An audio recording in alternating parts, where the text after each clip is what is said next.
Gupta, are you in there, sir? Yeah, hi, this is Deepak, I'm here. Okay. Miss Fifi, the first speaker will be from Coursera team. Yes, okay. James will be the second speaker. Oh, okay.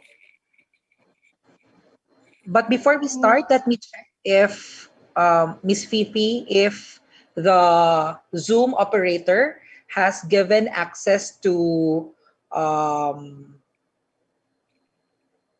Ruchira and Deepak as co-hosts for this talk. Okay. Okay, wait a moment. Thank you. Okay. Okay, Mr. And the first session is called Jamboard. And everyone, please come back. Are you in there, everyone? Oh, okay. And then Mr. Ruchira Sharma and Mr. Deepak Gupta for Coursera. You have 20 minutes for presentation, sure? So the presentation and will be continued with Mr. James Ernest Perida. That was delivered with Jamboard and Coursera. So for Mr. Ruchira Sharma and Mr. Deepak Gupta, please welcome. And this is your time for presentation, sir. Thank you.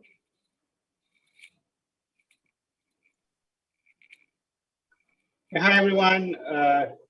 Good morning, good afternoon. I'm Deepak Gupta. I lead the implementation team for Coursera in APAC, and I'm joined today by Ruchira, who is head of skills transformation for our team in APAC today. And before I get started, I'll let Ruchira introduce herself as well. Thank you very much. Good afternoon, everyone. I hope you can all hear me well. Thank you so much for your time today. As a part of I get the honor and the chance to work together with universities and companies to discover the skills we're focusing on. And I'm really excited to share some of these learnings with you all today. So please keep the session interactive. Please keep asking questions in the chat window. I'm really excited to get it started. Yeah. Thank you, Ruchira. We are excited to meet you all today, and we look forward to sharing some of our experience to help you in your career path. Thank you for joining, and let's get started. Yeah, sorry, Deepak, just to quickly tell you, this is on, we can see your entire desktop, so maybe you want to put it on presentation mode. Sure, thanks. Thank you.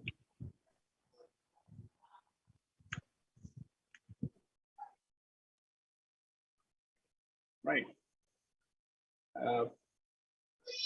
And before we get started, we would like to play this small video for all of you. Learning is the source of human progress. It has the power to transform our world, from illness to health, from poverty to prosperity, from conflict to peace. It has the power to transform our lives for ourselves, for our families, for our communities. No matter who we are or where we are, learning empowers us to change and grow and redefine what's possible. That's why access to the best learning is a right, not a privilege. And that's why Coursera is here. We partner with the best institutions to bring the best learning to every corner of the world.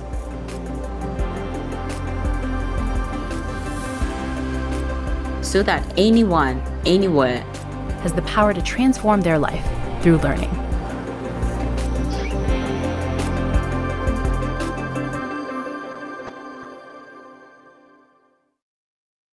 Thank you, everyone, for indulging me. We'll get started with our agenda for today.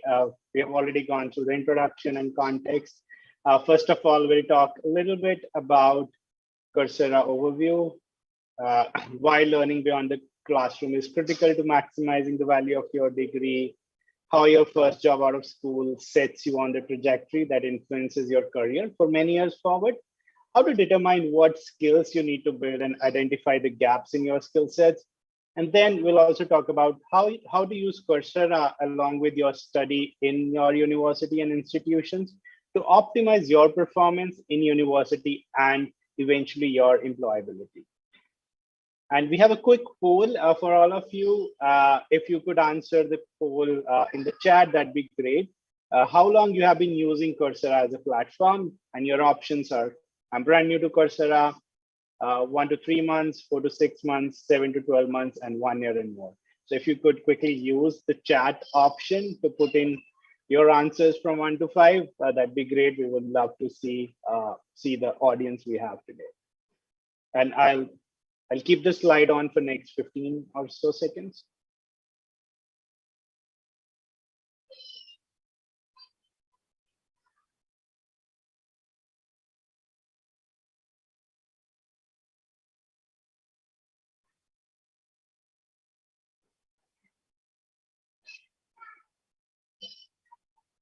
Okay, please keep on, adding your answers to the chat while we move ahead with Coursera overview. So first, let's talk a little bit about Coursera. So Coursera was launched in 2012 by 2 Stanford computer science professors, Andrew Ng and Daphne Koller. And they put a few popular computer science courses from Stanford on the internet and were stunned when 100,000 people signed up for those courses. In the classroom, they would have never been able to teach 100,000 students in their lifetime at the university. And these students came from across the world, from many countries, across many age groups, from many walks of life. And from those first days, Coursera's #1 goal has always been to serve the learners and provide universal access to world-class learning. Now today, Coursera reaches more than 80 million global learners, and these learners come from across the world. As you can see on this slide, there are 15 million learners in US, but that's not it. You can see other countries like India, Mexico, Brazil, which form the top 5 learner base for Coursera learners. And if you see these growth percentages, these show the number of learners, the growth in number of learners we have seen in last 1 year, which shows the whole world is coming to Coursera to learn today. And then Coursera is growing in presence in Philippines as well. We have 1.2 million learners on Coursera from Philippines, and they have collectively taken over 4.4 million course enrollments.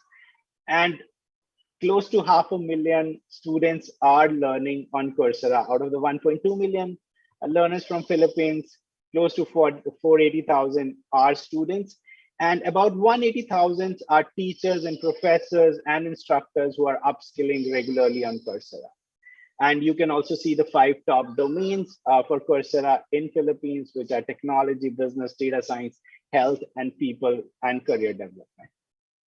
And at the same time, we are growing in presence in Indonesia too. Here you can see there are 630,000 learners on Coursera. They have collectively taken 1.4 million course enrollments.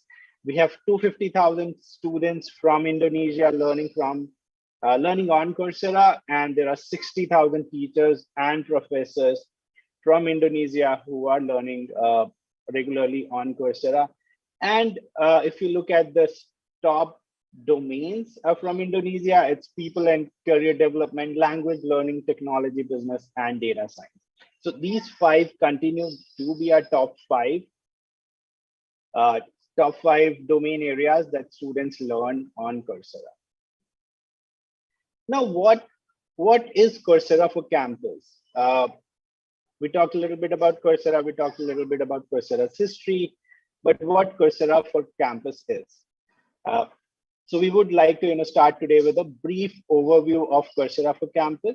So Coursera for Campus is a learning platform which is designed to prepare students for job of the future. And the first part of Coursera for Campus is content, and it comes from our top university and industry partners across the globe. The second important piece of Coursera for Campus is instructors. You will learn from leading experts from academia and industry who are best in their domain, and they teach on Coursera.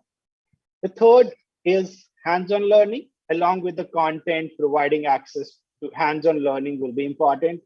Last year, we launched guided projects, which is methodology for enabling hands-on learning for your students. And we'll talk a bit more about guided project in future slides. Then fourth is bringing the insight for what are job-ready skills. With insights from over 80 million learners on Coursera, we can help you learn the job-ready skills for your field of interest. And lastly, we have an industry-leading learner experience on the platform that is designed to help you build skills anytime and anywhere. And with that, I'll ask all of you to put in chat again, what is your favorite Coursera feature? Please use the chat and let us know what's your favorite Coursera feature as well. We would really love to know about what you love to do on Coursera and what is your favorite feature.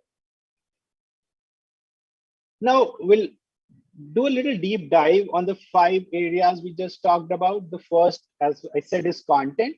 Coursera is world's knowledge base featuring top quality content with over 5,000 courses and from over 200 of world's leading universities like Yale and Princeton and Michigan, and also from top organizations like Google and IBM who create content as educators on the Coursera platform.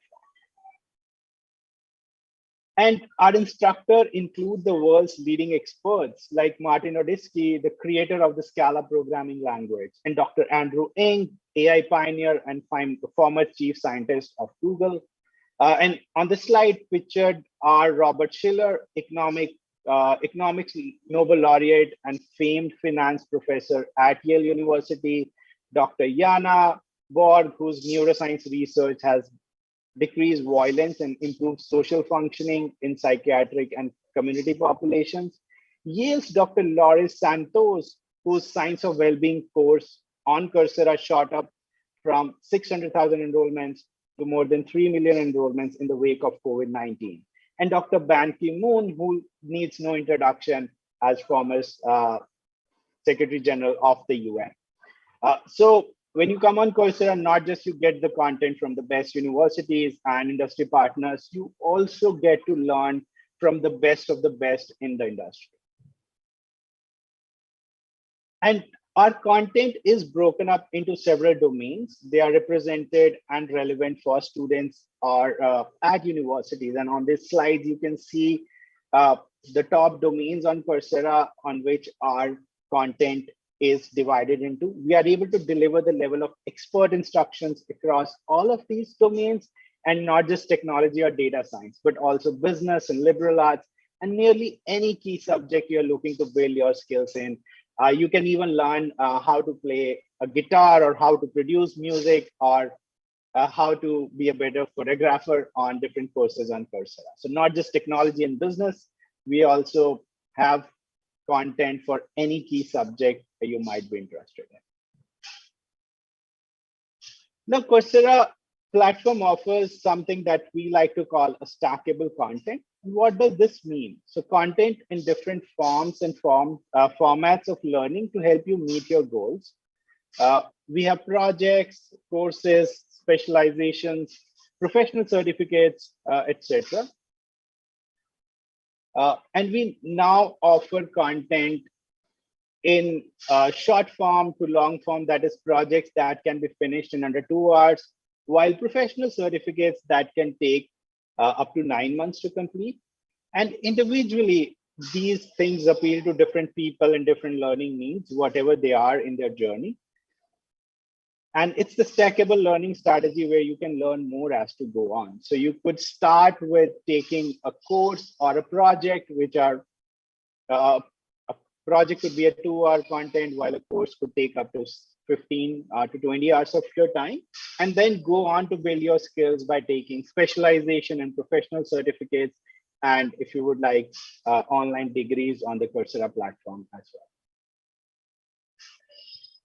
Now, guided projects.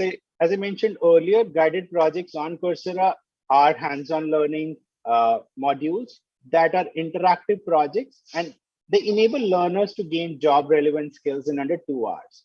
So on a guided project, if you can look at the screen, there is a side-by-side interface, which allows learners to watch visual instructions on one side of the screen while applying what they learn on the other side of the screen. And all of this provides an intuitive hands-on learning experience, and guided projects will drive skill mastery on real-world tools.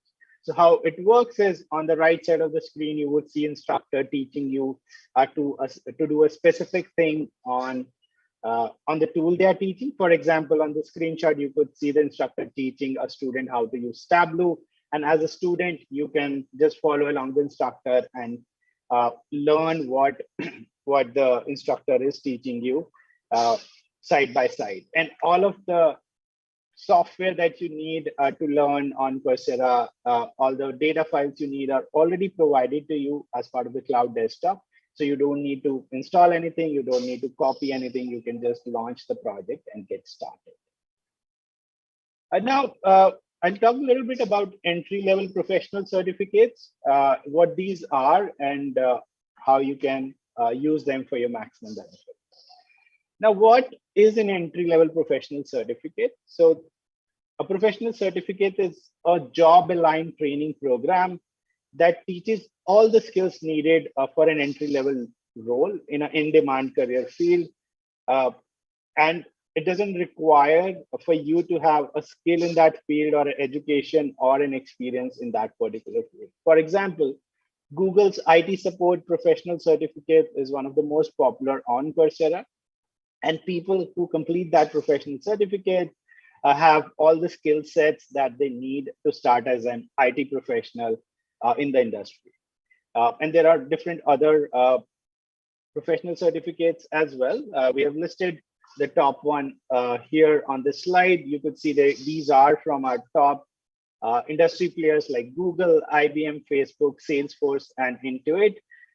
And these will teach you the skills, all the skills you need to start with these jobs in the industry. And also, not just completing the professional certificates, Coursera also helps you get hired with the Google Hiring Consortium. Google Hiring Consortium currently has 130 plus companies. And once you complete a Google professional certificates, you can directly apply for jobs through the consortium, which includes Google, Home Depot, Walmart, Deloitte, etc. In the US. And once you complete the professional certificates, you get access to this particular hiring consortium where you can start applying and start interviewing for your jobs. And these opportunities provides you a pathway into an entry-level job, and employers also benefit from a robust pool of professionals who are already trained in the jobs that they are going to do. And apart from that, once you complete a Coursera course or a guided project or certificate, you receive Coursera and the partner branded certificate. This is a proof of learning from a prestigious university, and it's a strong motivator for anyone to complete a course.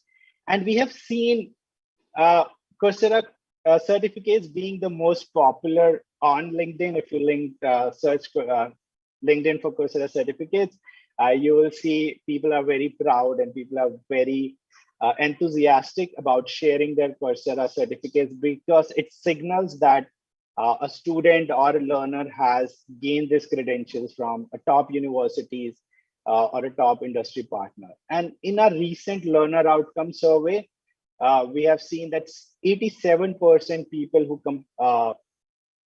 completed a Coursera course received professional career development benefits, and 72% felt they are now better equipped to meet their future job responsibilities.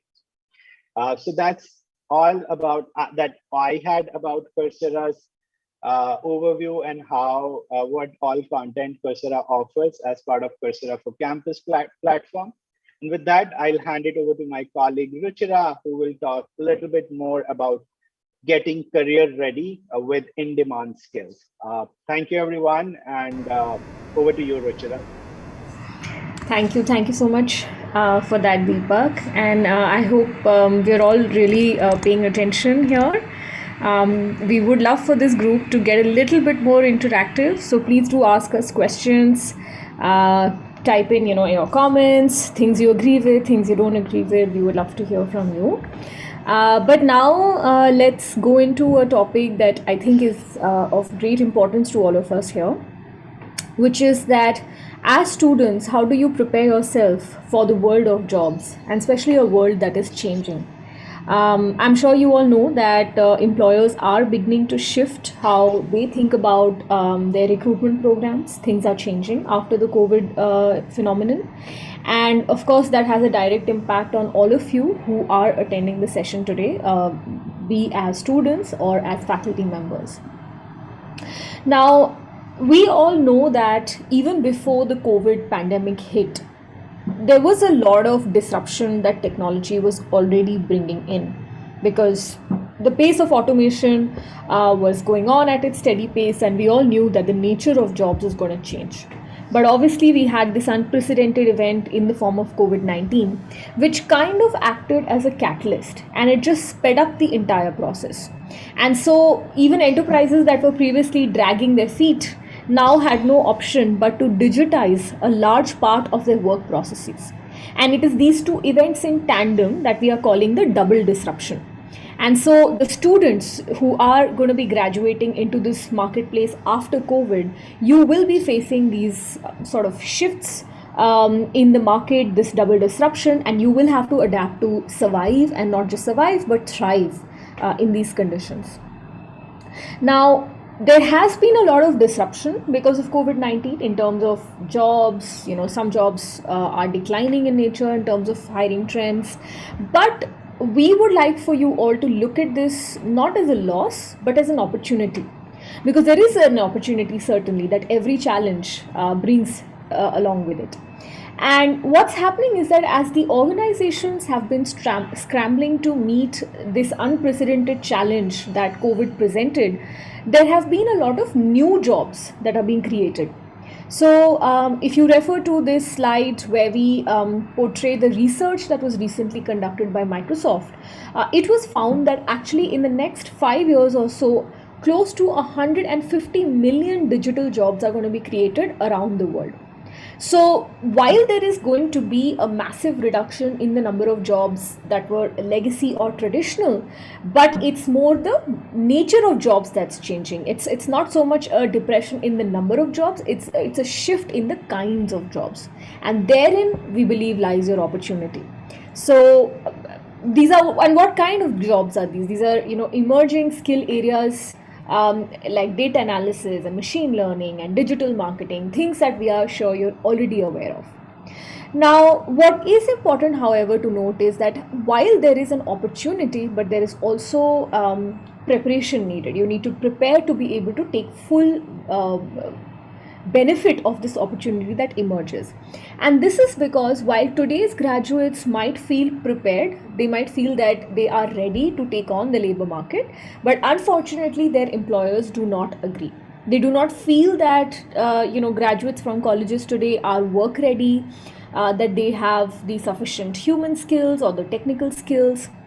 And so it is important for you to extend your learning as students beyond your schoolwork to now specifically focusing on mastering those skills that your employers value, right? Because it will help you stand out. It will help you get a lot of benefit when you go for your first job. It will help you accelerate your trajectory. And whatever it is, whether it is in gaining that first role or continued growth in your career in terms of, a raise or a promotion or an assignment of your choice, or even a further advanced degree, should you choose to seek one. So that begs the question that we understand these big changes are happening. We understand we need to do something about it. Now, how does one prepare to do that? And so before we go into the how, we would love to understand from you your level of preparedness. So in the chat, do type in your responses of how well do you know what job you're going to pursue after graduation. So type in a 1 if you have no idea.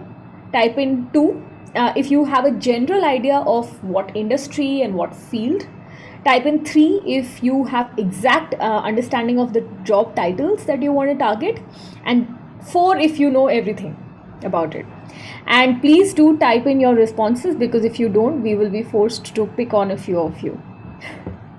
So do type in your chat windows. Otherwise, please be ready to unmute your mics and share a little bit of your thinking.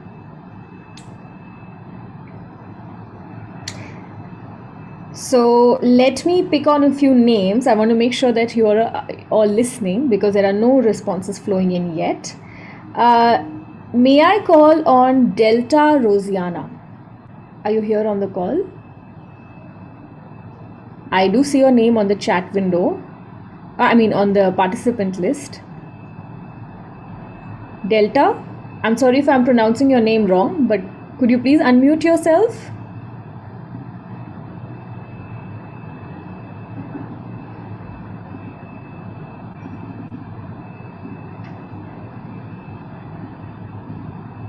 Can you all hear me? Yeah, you can. Okay, this is really surprising. Eric Frederick. 4. Okay, Butch says 4. Is Eric Frederick in the room? Are you listening to us?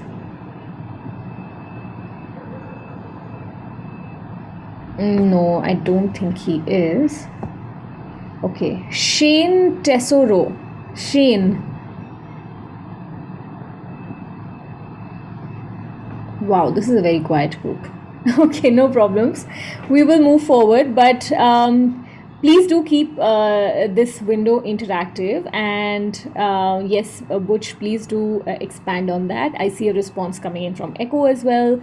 So there are folks that know that you all have to. You have a very strong eye on what you're going to do in the future, which is encouraging to know.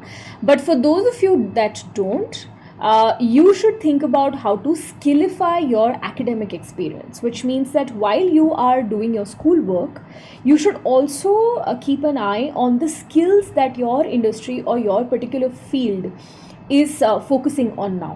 What are your employers looking for? And you should be able to add those to your current profile. So while it is important that you study all the subjects that you're learning, whether you're an economics major or a history student or a computer science engineering student or a business student, but it is important for you to be aware of the other skills, the other professional skills that your recruiters are looking for. And the best way to do that is that you need to start aligning the skills to the end role that you're looking to gain. And as we discussed, there are a lot of digital roles that are coming up. There's a shift in the market, so keep an eye on those upcoming digital roles that you are aspiring for. So if you're a computer science student and you wish to pursue a career in cybersecurity, or you're a mechanical engineering student who wishes to pursue a career in mechatronics, or you are a biotech student for wishing to pursue a career in bioinformatics, it is important for you to find out what are the trends in those roles, what is that industry and that role looking for. And there's something for all of us to explore. So if you're a business student, you have the option to pursue a career in entrepreneurship, or in in fintech, or in product management, right? If you are a liberal arts student, there's actually a lot of opportunity today in using data in the area of political science, content strategy, user experience, and how psychology applies to user experience. In fact, I'm sure you all know many of the tech products that we use today, be it a Google, be it a Microsoft, etc. There's been a lot of contribution by liberal arts majors, by psychologists, by linguists, to help us design journeys that intuitively feel easy to us as users. So there's a lot of opportunity for you there. So think outside the box in terms of your career options. And so what this also does is not only does it help you speak the language of skills, but it also makes sure that the first job out of college that you get is the one that is the right launch pad for your career. What this means is that there has been research that has found that the first job out of college is really important because it is a huge determinant in how your career ends up. Now, this is not to say that changes are irreversible, that you cannot undo it, but there are, there's really clearly a benefit that a good first job brings you a great career ahead of the game. And what is especially important for you to avoid is underemployment. So underemployment is the phenomenon where you are in a job that is not truly reflective of the full extent of your skills and capability. It doesn't really challenge you. It doesn't really push you into new boundaries. It's too easy, or it's too, I would say, there's nothing new that you're learning there. You should avoid those jobs. And the way you can do that is, no matter where you are, whether in your first year or in your final year, do keep an eye on that end career path that you're aspiring for, and then start preparing for that right away. And in Deepak's section, he talked about gateway certificates, so professional certificates on Coursera aligned to these roles. That's a great start. If you've already identified a role that you wish to pursue, start with earning a professional certificate or a credential from Coursera towards that role. And so this comes, then to, let's look at all the things that Deepak described to us, if you were listening, and how that can help you prepare for your career paths. So firstly, we discussed how you need to align your skills to career paths. There are a number of career paths we discussed. We are happy to share this presentation with you after the webinar, so you can look at other career paths if you would like to explore them here. But do make sure that you know what you're working towards. Secondly, Deepak talked about guided projects. These are hands-on labs experiences for you. Do use them to make up for the lack of experience that you might have. Professional certificates we discussed are a great way to differentiate yourself. These are very well identified in the industry, so if you have them, you already set yourself apart from other candidates. And there's a lot of wealth of knowledge on Coursera, including in areas like how you can prepare your resume, how to write a cover letter, what are some interview tips and advanced interview strategies, how can you use LinkedIn to professionally network. So do explore the platform. And if your university has a Coursera for Campus partnership with us, we will make sure that we create that program for you. So for instance, with the universities that work with us, what we do is we prepare semester-wise programs of what courses and projects from Coursera the students should be taking in all of these domains.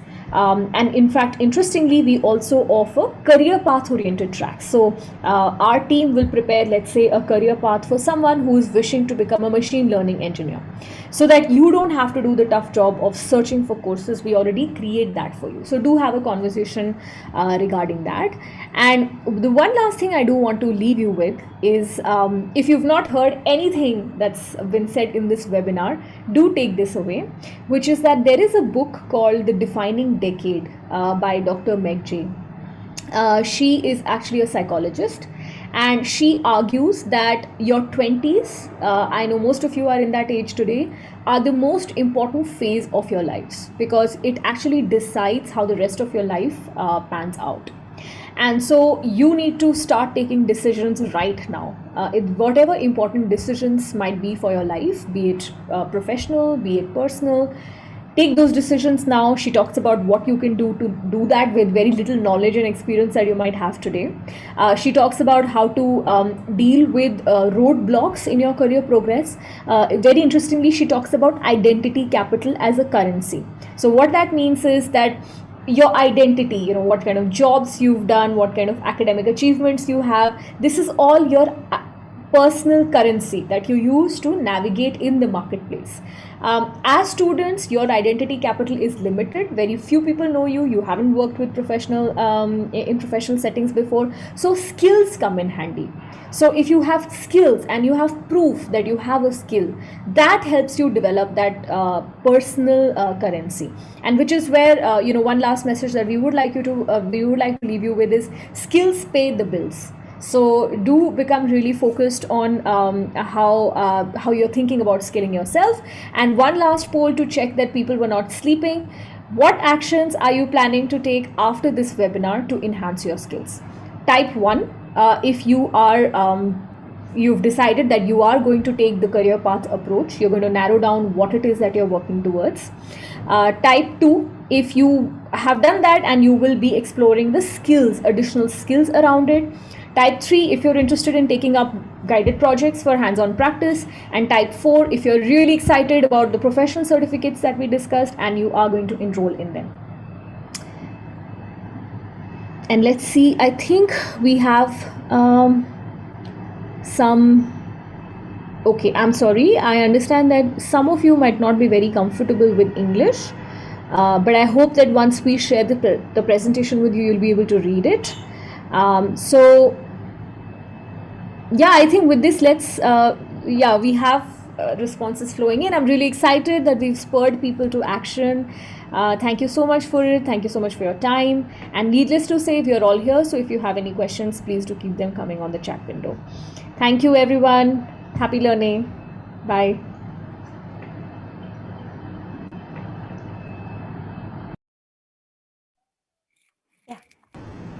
Thank you so much for Mr. Deepak and Ms. Ruchira for presentation about getting career with and demand skill and prepare for what employers want in pandemic situation. That was inspiration. Thank you so much, Mr. Deepak and Ms. Ruchira. And then the next presentation will be delivered by Mr. James Esperida. Are you ready, sir? Mr. James? Yeah, okay. Okay, please welcome Mr. James Esperida. Time is yours.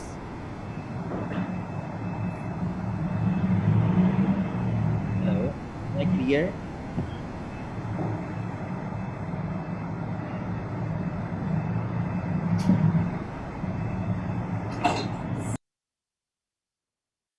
Thank you. Thanks for that. Can you share my screen? Okay.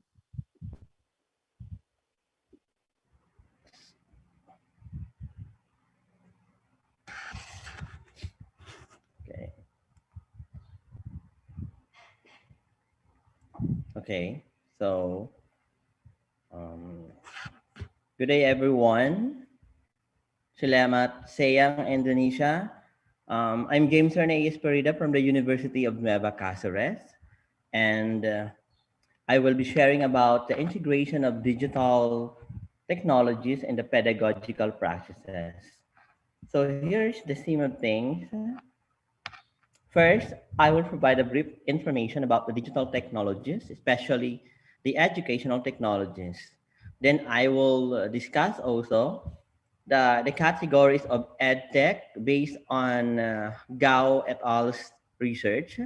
Lastly, I will present the various digital technologies I have employed in my class here in the Philippines, particularly at the University of Nueva Cáceres.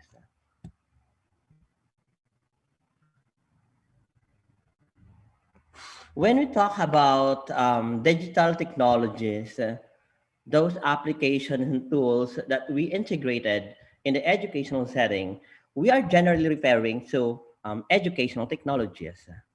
The COVID-19 pandemic accelerates the digital transformation in education, especially in the higher education. Roshera Sharma also emphasized this a while ago, where courses, programs, and delivery modes were reconfigured to address the needs of the situation at present and beyond. We were pushed into this situation And since we are thriving, it means that we are optimistic about these changes. We are now learning in the clouds. I remember the School in the Cloud project of the Newcastle University in the UK, where Dr. Sugata Metra pioneered the self-organized learning environment, or the SOUL, as a child-centered education driven by technology. In a hole-in-the-wall experiment, I remember with Dr. Metra,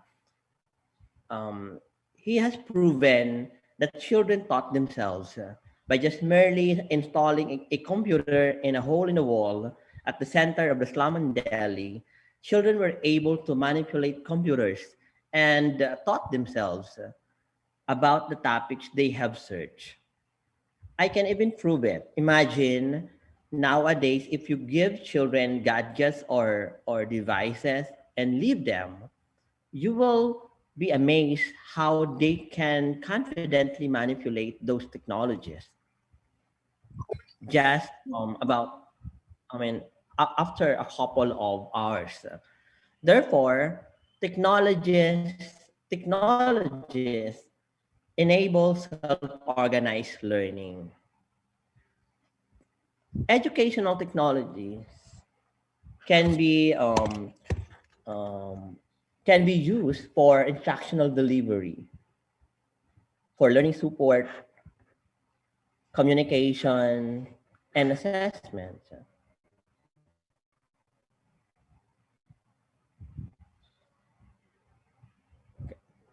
And according to Gao et al.,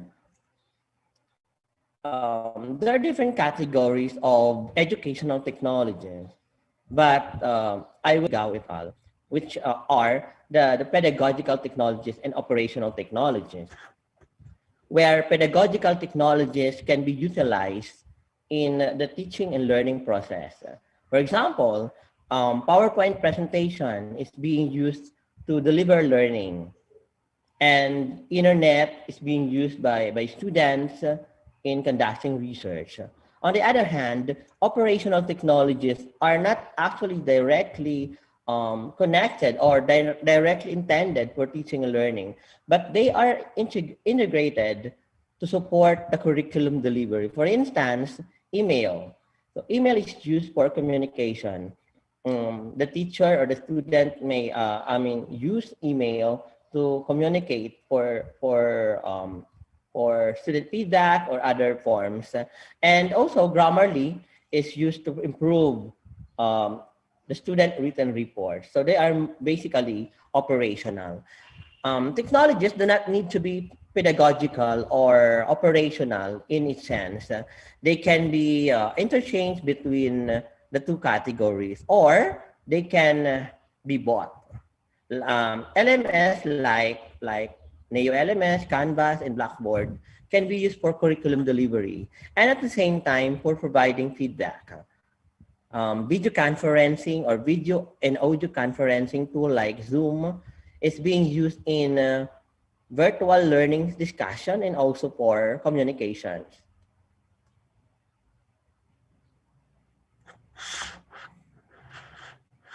And the best thing about these online technologies is that they are accessible through various media, such as the desktop computers, laptops, mobile phones, or even tablets.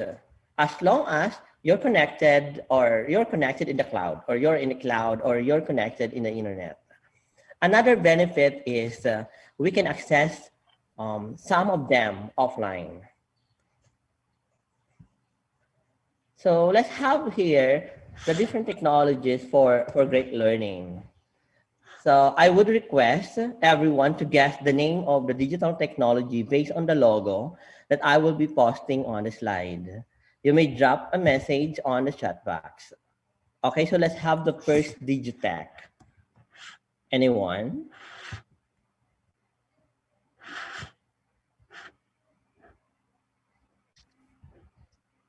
I can see that. Sorry.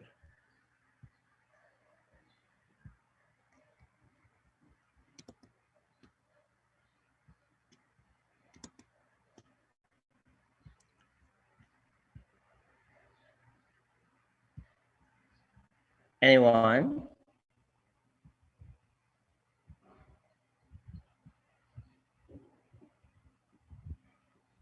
Okay. Okay, thanks, Butch. That's Jamboard. Okay. So Jamboard Jamboard is a digital whiteboard for remote or face-to-face learning collaborations. It can be used for brainstorming or discussing ideas collaboratively and synchronously. I like this Jamboard because of its easy-to-use annotations tools and accessible and exportable features. You can share it with your group mates and downloads your output in PDF or image files. For research, we basically use this for collaborative content analysis. So that's the best things about this Jamboard. You can try to explore this after this presentation. So that's the Jamboard. Thank you, Boots. Let's have another one. Anyone? Anyone from the group?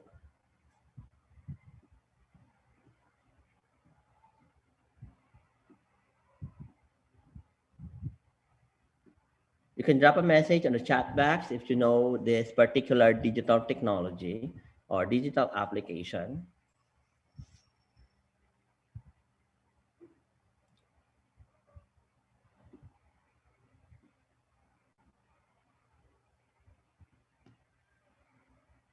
Okay. So that is Padlets. So that's Padlets. Okay. So Padlets is an online bulletin or post-it board. Aside from individualized learning, Padlet is also great for collaborative work. Like Jamboard, it can be used for brainstorming, mind mapping, and note taking. Interestingly, it is a useful portfolio where we can gather student work and feedback. So that's Padlet.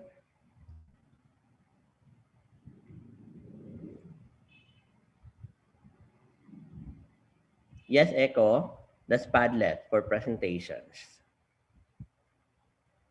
Okay.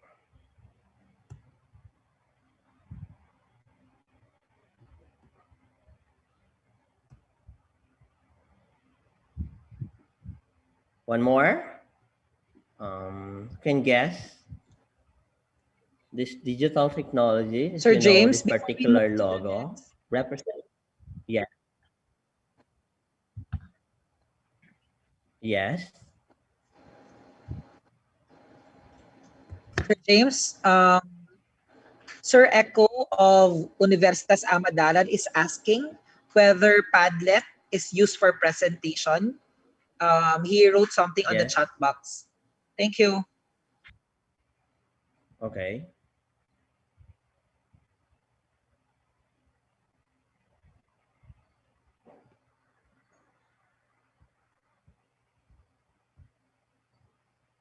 On the chat box. Okay.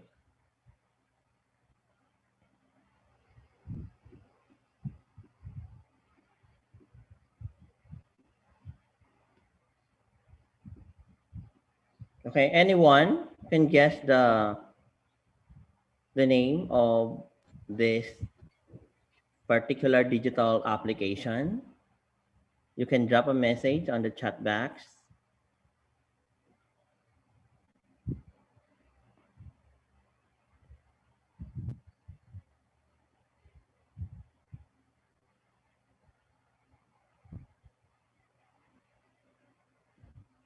For Echo is Mentimeter. Okay.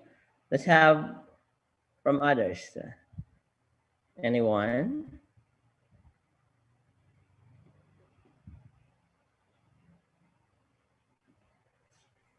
Sir James, I think Okay. you were not able to answer yet the Yeah. question of Sir Echo, whether Padlet is used for presentation.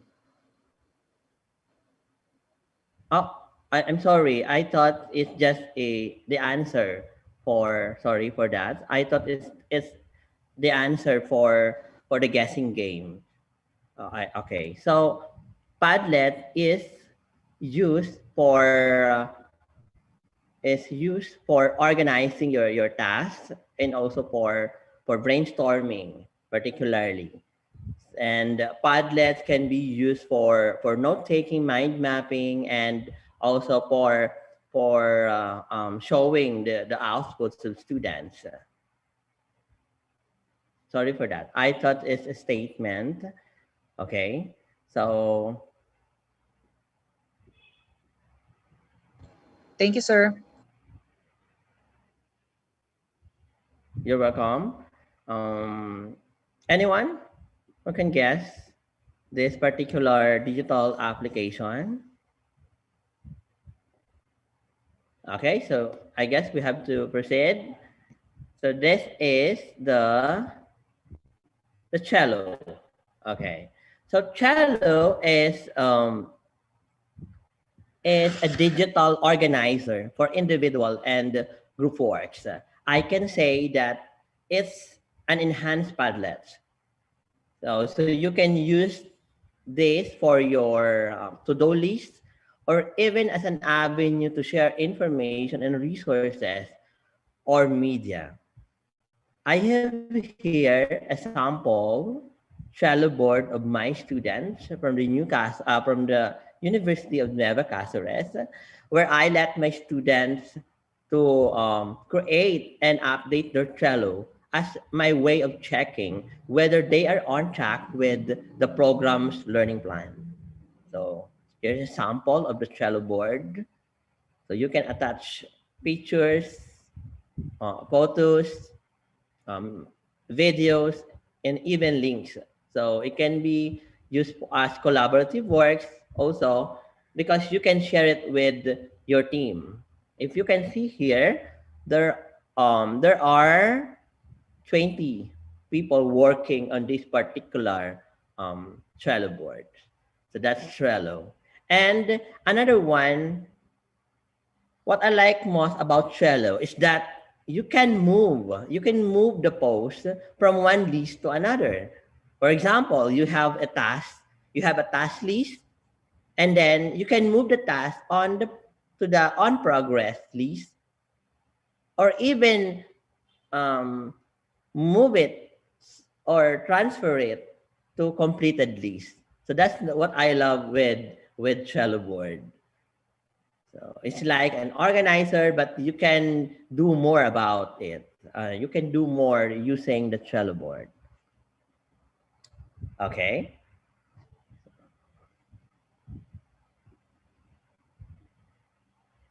Is that great? Any reaction? Any other reactions here? Any reactions like heart or what to show whether you're on track with my presentation?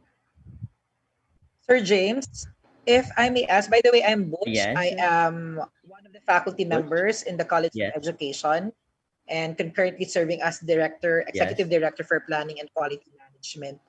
Sir, I'm interested I'm new to Trello. I have not used it.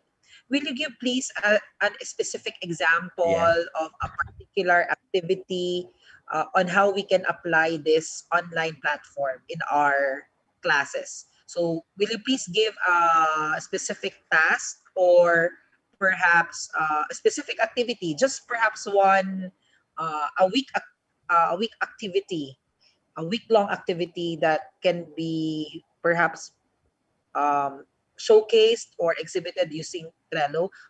Give us an idea, sir, of how it is done or how Trello is used.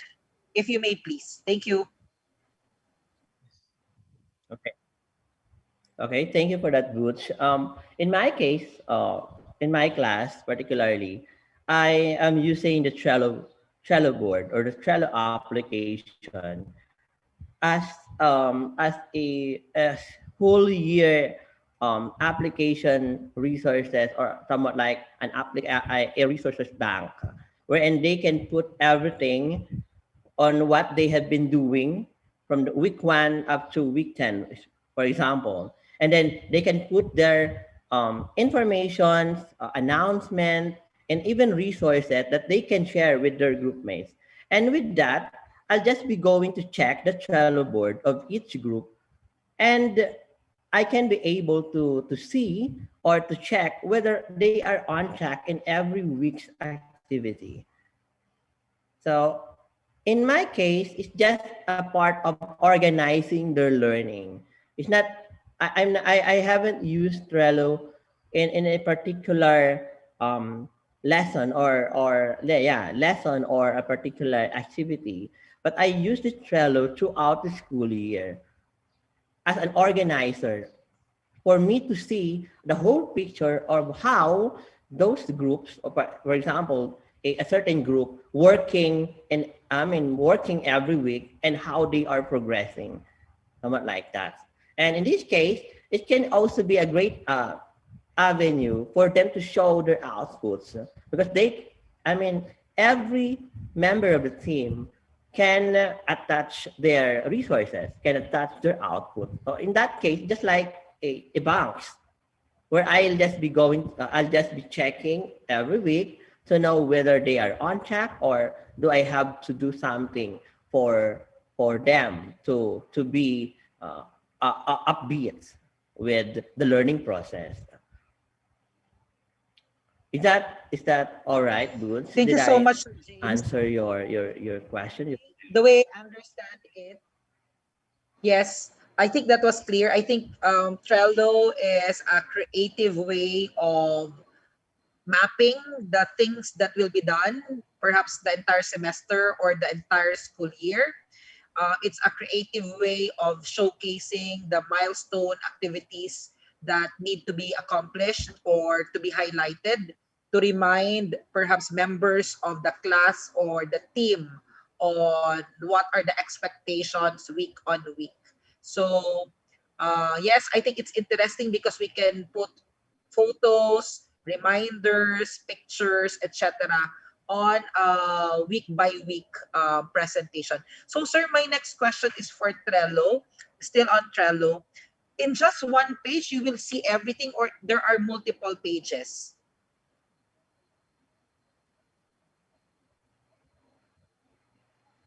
Okay. Because looking So at your it's just a one examples, page. I see that it's just a one board.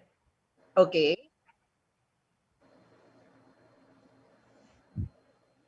Okay. But sir, it's only it a seems to be one moving board. like the That's why it's project called the letter Trello P. board, a board where you can post a lot of lists. Yes.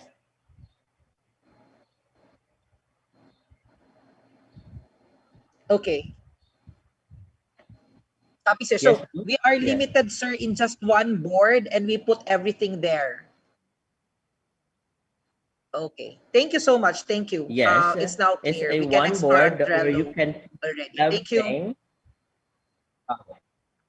Yes.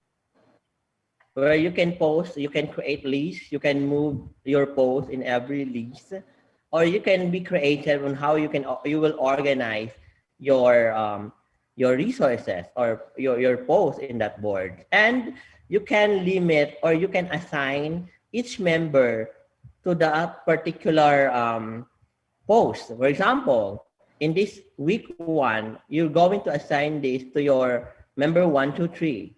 And then the other task for member 4, 5, 6. Thank you.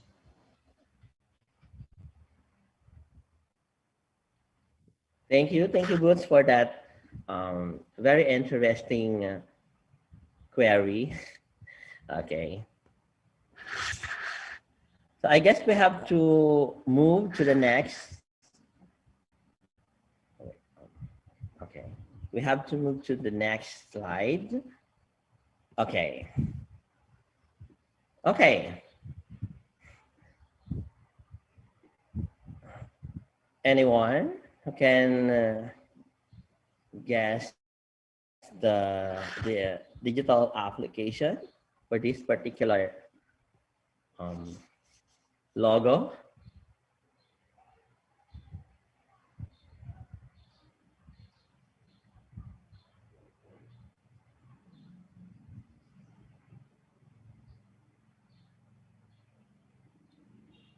boosted TED Talks? Anyone?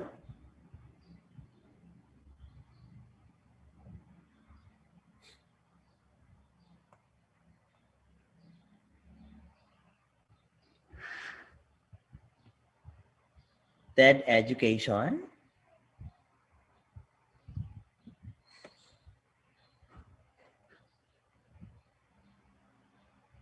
Okay. Okay, so that's TED lessons. Okay, that's TED lesson. So TED lesson, TED is a video-based lesson creator platform for analysis and discussion. There are a lot of topics across different subjects, and there are a lot of videos you can integrate in this app. So basically, TED Ed is inspired from the TED Talks. Okay, inspired from the TED Talks. So most of the videos used in these TED lessons are from the TED Talks. And here in the TED lessons, okay, okay. In the TED lesson, okay. So in the TED lessons, there are different sections. First is the watch sections, where students will start the lesson by watching a video, and then we will followed by the think sections, where it will improve their analytical skills. Next is the dig deeper, where additional resources can be incorporated. It will be followed by discuss sessions or discuss sections, where it provides opportunities for students to participate in guided discussions or open discussions. And finally, there is a parting section that can be used as reinforcements. So the best thing about these TED lessons is it by just merely using a video, it will end video and big questions. You can arouse or you can stimulate the students' analysis and particularly the critical thinking of the students. So that's the TED lessons. So I'm showing here a sample of the TED lesson that I have employed or utilized in my class last semester.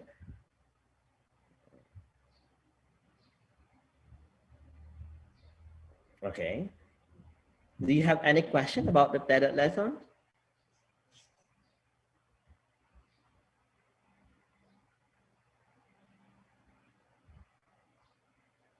You can explore more about TED when after this presentation, and this TED lesson can be shared to your students so that they can have the link and then they can start learning with TED.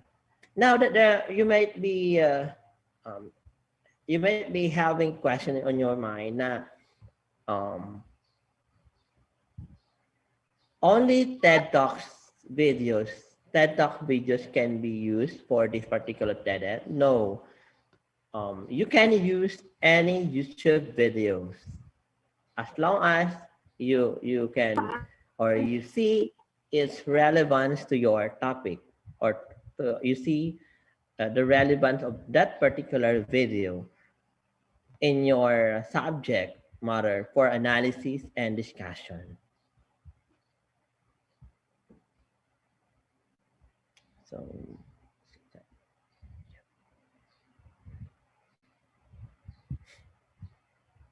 okay. So let's have another one. I guess most of you know already this kind of digital technology or this digital applications? Yes, Cherry May, that's Canva. Okay, so that's Canva. That's absolutely Canva. And okay, so as a graphic designer or illustrator, I love Adobe applications like Photoshop, InDesign, and I can say that it takes a lot of effort to have great visuals with Adobe. But with Canva, an online graphic designing platform, I can quickly make visual contents. Less energy for simple but great visual content, such as social media posts, resume, slide presentations, lesson plans, proposals, and even videos. You can use Canva.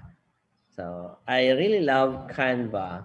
If I really need to have a visual content in just a minute, so that's it. So I guess that most of you know Canva.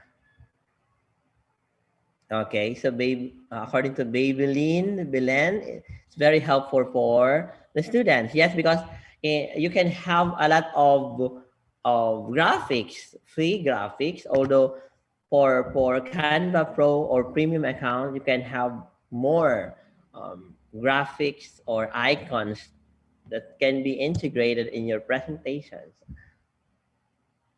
Okay. Thank you for your participation in the chat box. So let's have another one. Anyone who knows this particular digital technologies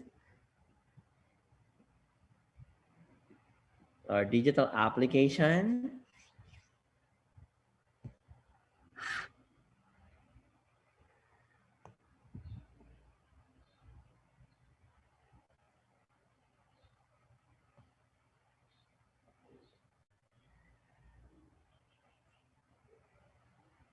You can drop your guess. You can guess this application by dropping a message on the chat box.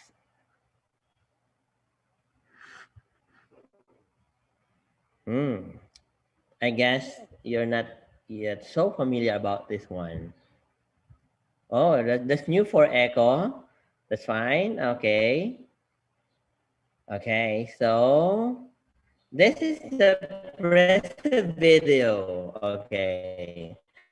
Pressive Video is a video creator in conference or video conferencing tool that can be where you can record and do virtual presentations that can be incorporated Zoom, Microsoft Teams, Slack, etc. So you can incorporate this. What I like about this Pressive Video is the feeling that you are in a studio where visually appealing contents are overlaying on your screen. So I feel like I'm a journalist presenting in the CNN or in international or maybe doing a documentary presentations. That's what I love with the Pressive Video. You can incorporate this with Zoom applications. So you can have that one. Okay. So this is really new to everyone here in the meeting. Okay. So that's Pressive Video. You can explore more about this after my presentation. And let's have another. You can drop your guess on the chat box.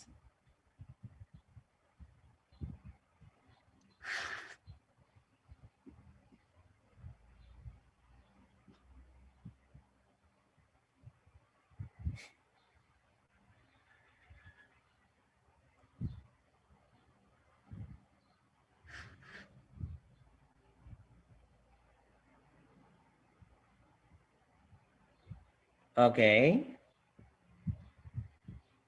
It may still be new to you.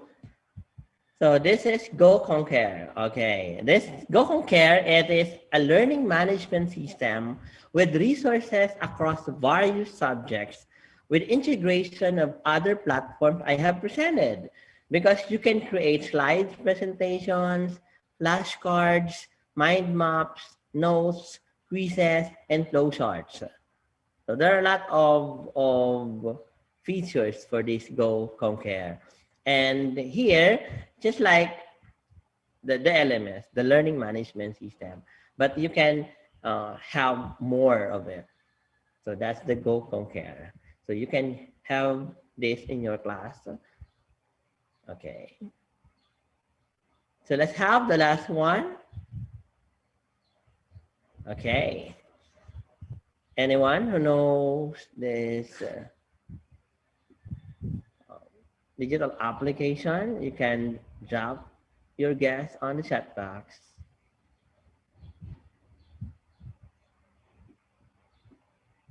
Okay.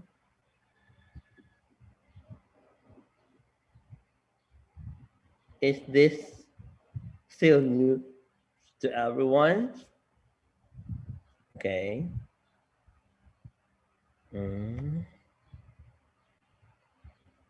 Okay, so I guess it's still new to you guys. Okay, so this is, I'm sorry, I forgot to change the name. That's TriCider. TriCider is an online brainstorming and voting platform. That's TriCider. All you have to do is post a question for discussion, and then share it with your friends or classmates or with your students to brainstorm, discuss, and vote on arguments. So here's a sample of the TriCider post I have made in my class. So you can put there a deadline for students to have their answers or to share their argument on that particular questions or brainstorming post. Okay. So that's TriCider.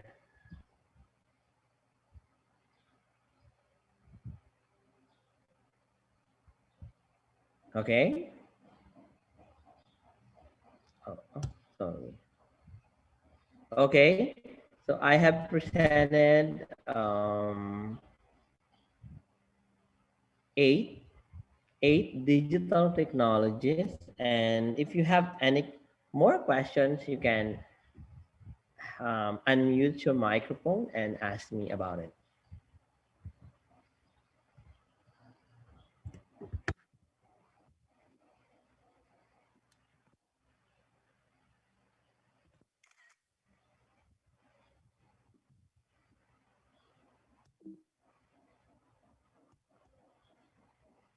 Okay, I guess there's no more question. Thank you, everyone, and I hope that I have uncovered your enthusiasm on digital technologies. Thank you so much.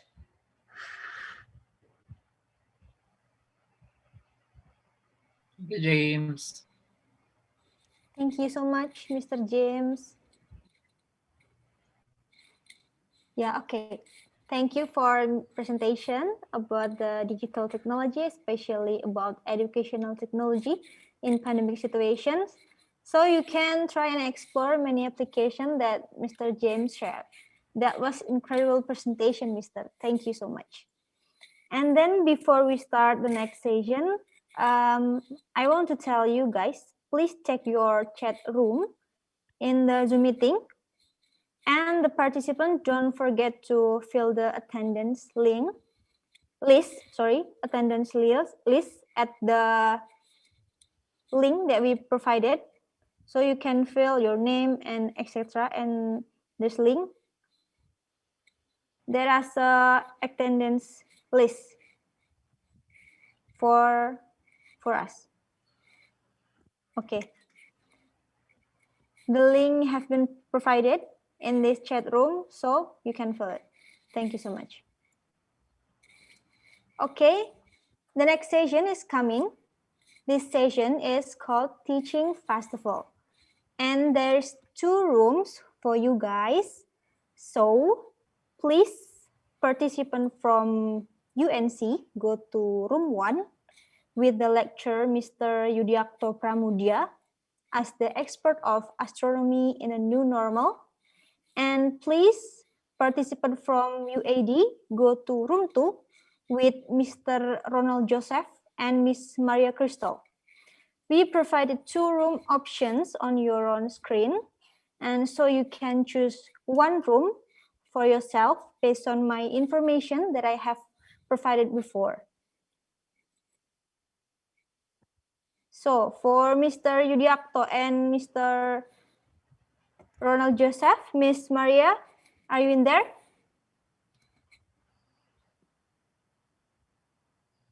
Hi, I'm here. Okay. Good afternoon. Okay, Miss. I'm here. Okay. Mr. Yudiakto Pramudia?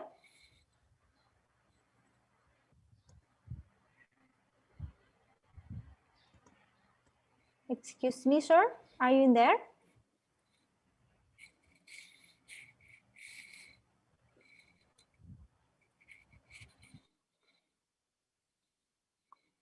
Okay, don't worry. Yes, okay. I think it's Mr. Ronald Joseph and Miss Maria has been here. So for a participant, you can choose your room, your own room. And participant from UNC, go to room 1. Participant from UAD, go to room 2. So your operator provided 2 room option. So you can choose your own room.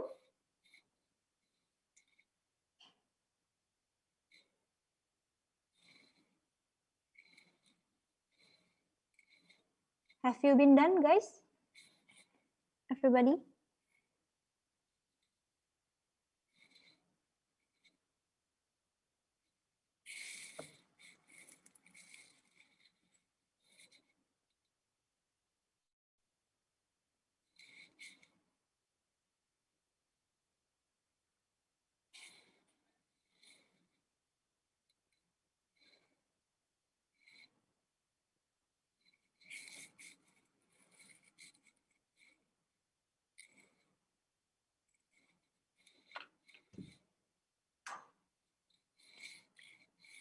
Please click join, click the breakout room in the bottom of the room and click join, guys.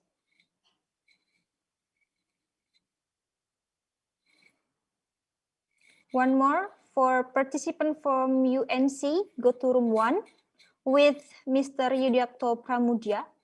And for participant UAD, go to room 2 with Mr. Ronald Joseph and Miss Maria Crystal.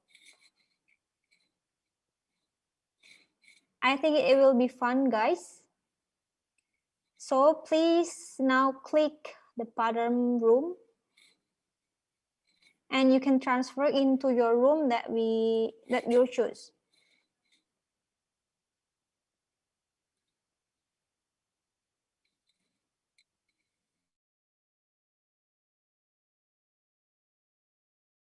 Recording in progress.